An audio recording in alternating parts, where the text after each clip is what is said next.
My name's Tyler Singleton. I'm in Santan Valley. I just this last summer started an LLC with Microloan Farm. And it was mostly due because of a lot of this COVID things that have happened. I was working a normal job, doing it as a hobby, with a dream to eventually do it as a profession, it became really difficult. The job that I was doing was a technician, and it was it was just the right time to do it. So I jumped into it real quick over a single summer, got my infrastructure as much as I could afford at the time, and am now selling at a local market in Chandler. Other than doing it as a hobby and being really interested in it, in a small farming, I decided to do it, to get educated in it at a Mesa Community College a few years ago. And so I got a degree there in sustainable agriculture. I took aquaponics courses, I took other alternative courses. I decided to settle with a technique called market gardening because of the low cost to entry.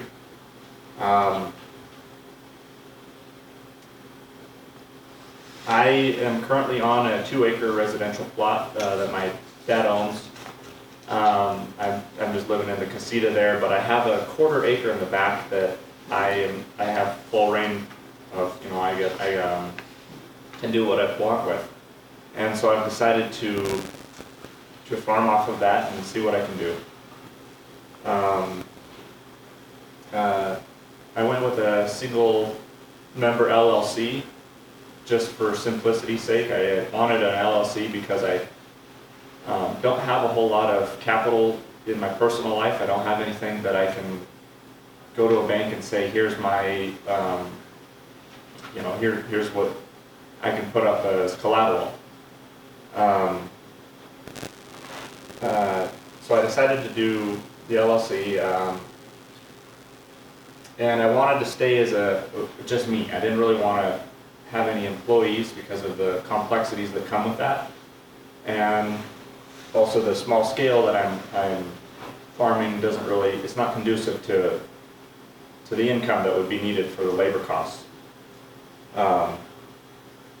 So right now I'm just solely doing wholesale and that Chandler Farmers Market, and I grow just greens and vegetables mostly, anything that can be quickly turned in a small space. And I just started doing plant starts, and those seem to have really surprised me how much people are interested in doing their own stuff at home right now. In the past, when I've gone to farmers markets, there's been more of an emphasis on buying food for direct consumption, and it seems like right now is the time for marketing towards helping others produce their own food. Just my very, very simple. I didn't really, again, one of the reasons why Lene asked me to speak today is because of my success in securing a USDA small farm loan. And so everything that goes through my mind when I'm talking about my venture is all finance related. So all of my advertising, all of my, or not my advertising, my marketing material, so I have a banner and other fancy stuff, it's all based off of simplicity so that I can grow without continuous expenses.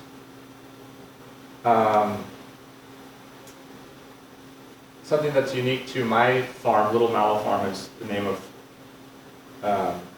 my small farm, is the infrastructure on such a small plot is been surprising to me how much I've had to put into it as far as work and finances. Because the irrigation system that I've chosen is quite diverse. I have flood irrigation on the property that I can use for perennials, trees, but I use drip and overhead, a mixture of the two, in my garden plot. And so I had to use a lot of the irrigation education that I received at Mesa Community College to put this together. I also have I have such a small area that I'm working with, it's been important to me to lay out my plot so that I have as few outbuildings as possible.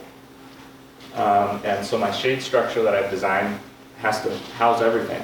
And it has to be a low cost because I just didn't have a whole lot of capital to work with, so I had to kind of engineer it all on my own and figure it out so that it could house all of the different things that I need. A walk-in cooler, a tool storage, a wash station and processing station for my produce. And all those things have to be under one roof because I can't just keep adding outbuildings to this property. A robust pig pen there that I just cut up and welded together, as well as a trampoline frame that I was able to use. So again, my focus is on the finances, and it's doing the things that you want to do with your space can be done in a more economical way.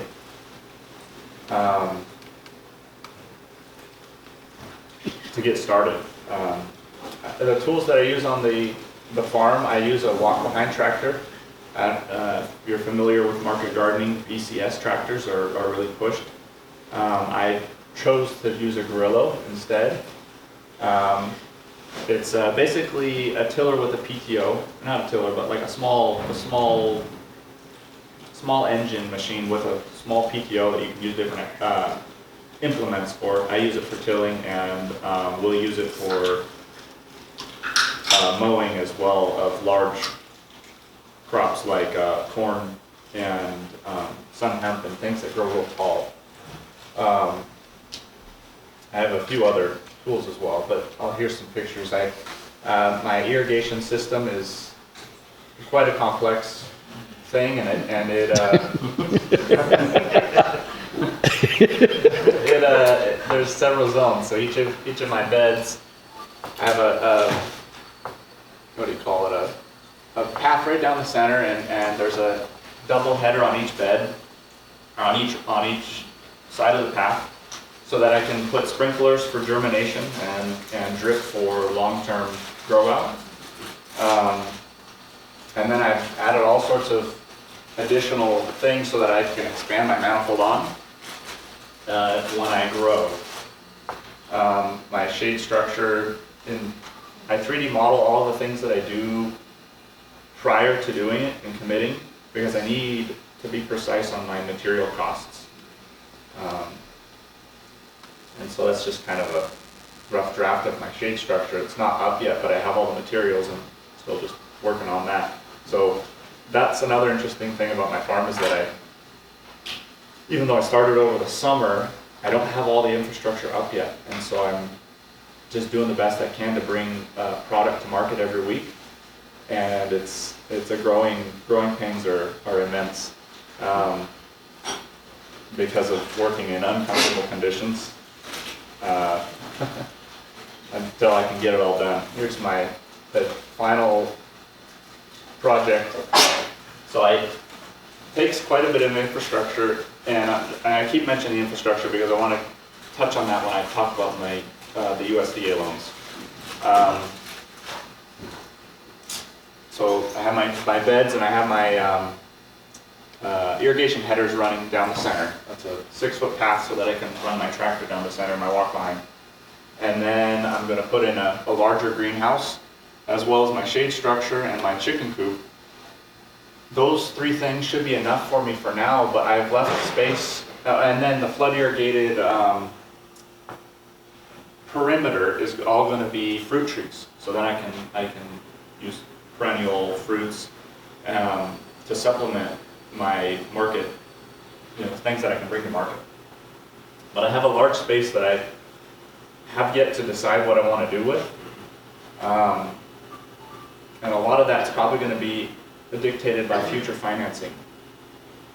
My chicken coop design, I've decided to go with a breed called the breast chicken. It's American breast chicken. It's a chicken out of France, and it's bred mostly for flavor, and the egg production is fairly good, so it can be used as a dual-purpose bird. I have an order of chicks on coming, so hopefully I can start brooding them in this next month. Some of my tools, I got the Gorilla with the walk behind, or with the power harrow. That's for tilling without, it tills in a different way so you don't compact your beds. It's less destructive to the soil, and again, all of my efforts are to be more sustainable as well as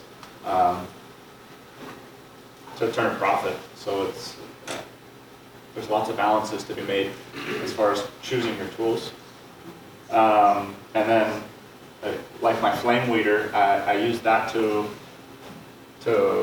weed the beds as the seedlings come up, the weed seedlings come up. But I had to make that on my own because I couldn't afford a $400, $500 seeder. Flame weeder. So a lot of my focus is on economics. My future direction, I want to fill that space with probably something to do with small livestock, maybe goats, maybe other small mammals like sheep or something larger than chickens. But I also want to get into flowers. Basically the direction I'm heading is to diversify in an extreme way. I want to be able to have things that sell when other things aren't selling, because I'm working with such a small plot and with such restricted finances.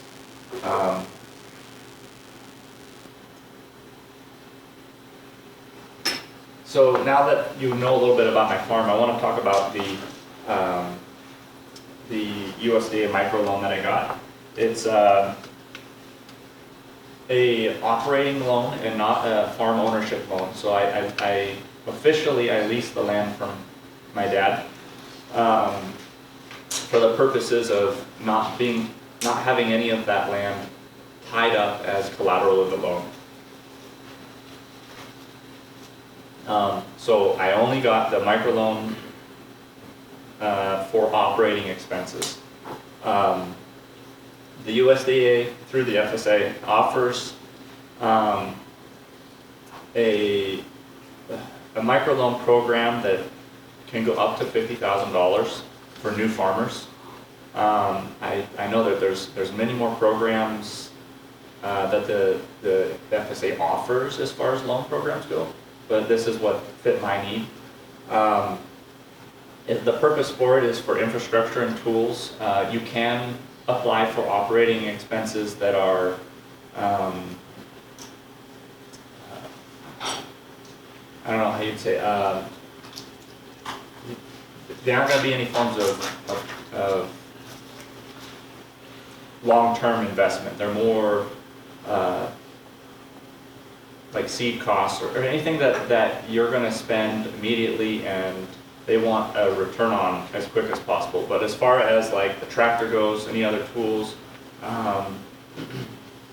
material for buildings, those type of things, those have a longer term on them. Um,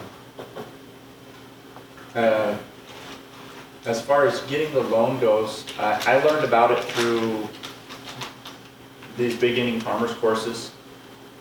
I've gone through 2 different rounds of them, got my certifications through it. And I learned a lot about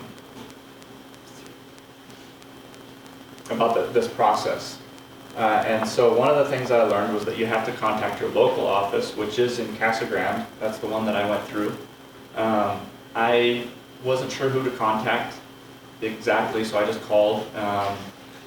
And they referred me to one of the I'm not sure the title of managers or one of the higher-ups there, and then they started the process of sending me application information and also the information of the loan officer. Through that process, I was sent the application, I filled it out.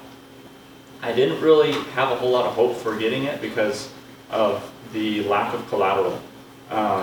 But they worked with me in a lot of ways. They helped me see they helped me see things that I could write down onto the form that I didn't see as anything special, as anything important.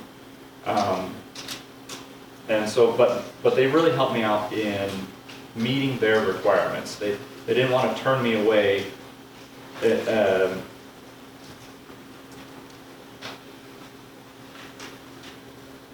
As I had feared. Like when I first applied, it was really a stretch in the dark because I was committing to doing this. I left my job and I was, which I don't necessarily advise. I'm not saying that you should go out and do that, but my situation really needed it. I really needed this loan if I wanted to expand fast enough for my timetables. And surprisingly, I met all their qualifications, and most of that had to do with these courses, as well as my other educational experience background. They require either several years of production and tax returns and proof that you can do what you're doing, or you can supplement that with education. And these classes have really helped me in securing this loan for that reason. Overall, the time frame for me took about 4 months. I don't know if that's going to be because I had a simplified situation or because I was asking for not the full limit. I was only asking for about $25,000.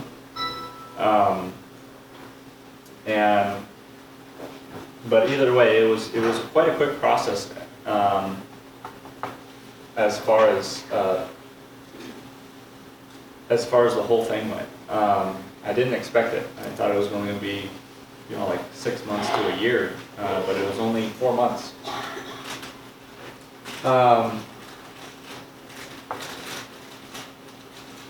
And it was a back and forth relationship with the loan officer for that time. It was, I need this information, can you provide it? How can we fill out this on your application? It was a lot of hand holding, and I was really surprised by it.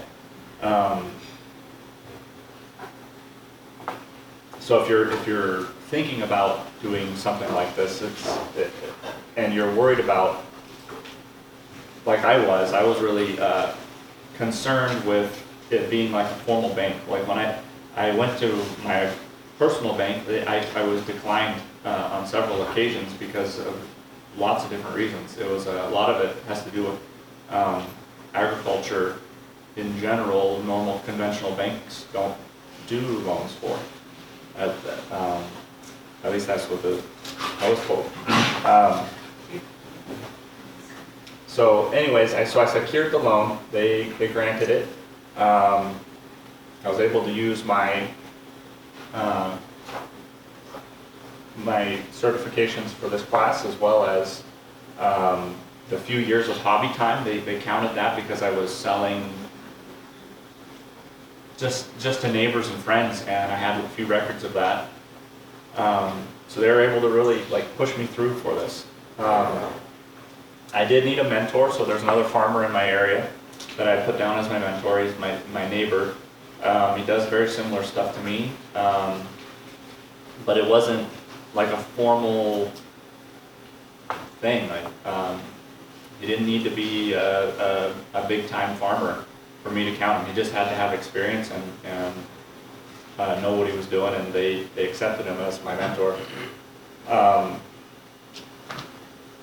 And then, so those are really the qualifications for it, is some of those things that I was talking about. The last thing I wanted to touch on was the terms of the loan. That surprised me.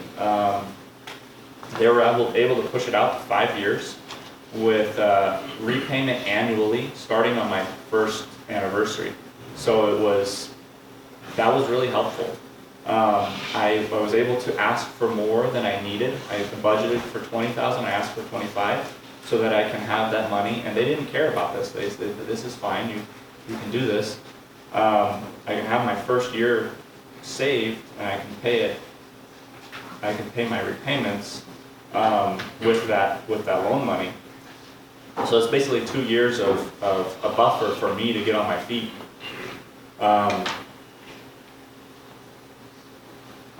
The length was a total of 5 years and really a low interest rate. So the benefits that I'm seeing on my farm is I was immediately able, as soon as it went through, I was able to buy my tractor, which was on back order because of COVID. It was back ordered for a long time. I won't even go get one of my implements till sometime mid 2022 because it's just the way things are right now. And there's no way I would have been able to make it doing this venture without this loan because a lot of these timetables are just way too expensive for me. Some other things that this loan has helped me with is the building expenses for my shade structure. It's going to help me with my walk-in cooler. It's going to help me with my wash station. All these things that I would have had to scrounge together scrap for and really do it kind of lower quality, which may have had an effect on the quality of my final products. I would say that the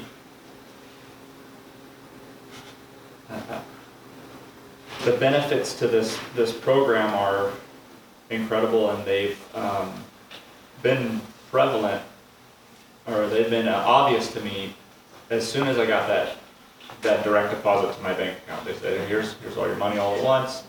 Go and do the things that you told us you were going to do with it. Send us back some proof, some pictures and some receipts of the larger items that you buy, and the rest of the money is really sort of yours to do with as you see fit.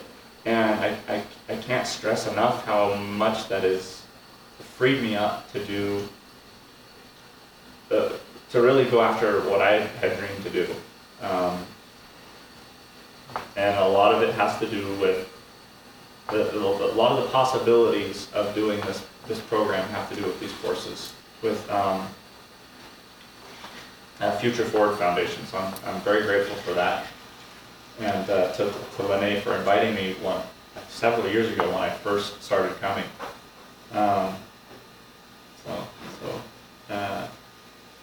I'll use the remaining time that I have left over for any questions. Yeah. So when did you feel that you made a leap from you left your job and now you're doing this as your full-time career? What were some of the criteria you hit where you felt comfortable to say, I'm going to give this a go?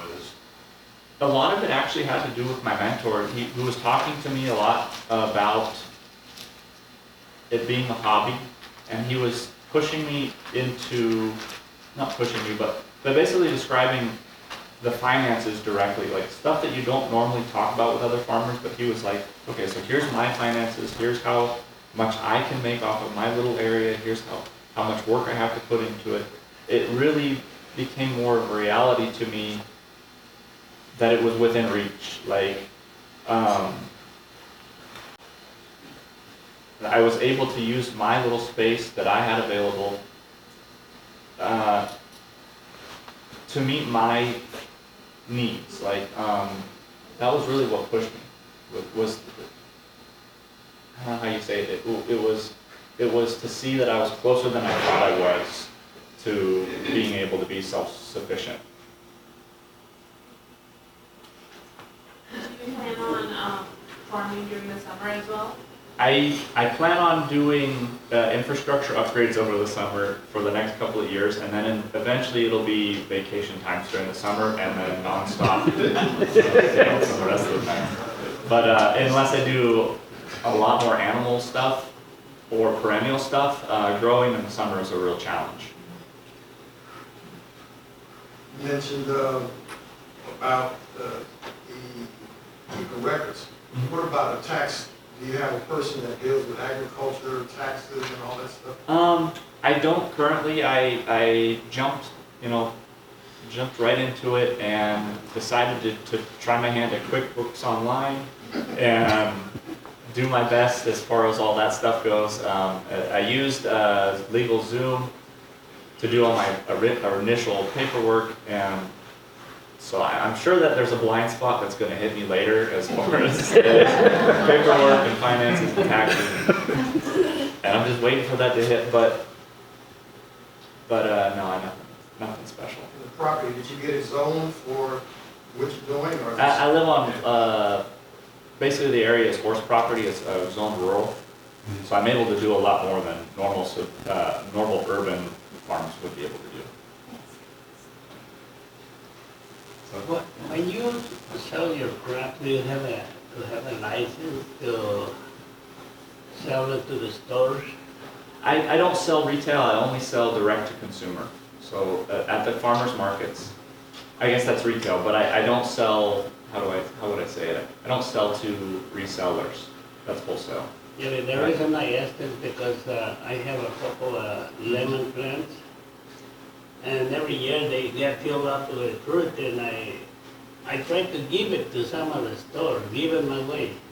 And they don't take it because they said it has to be inspected. Yeah, and I say, I was started at a much smaller scale. you can take Friends it, and you can neighbors. take it. You can still make money off of the people around you in your community. Well, I give them away because I Oh, don't you're want giving them it to away. grow. Okay, gotcha. I spend $400 or $500 worth of water the entire year, and then they go away. Yeah, I Thank you. Let me tell you, Tyler is a winner. I adore this guy.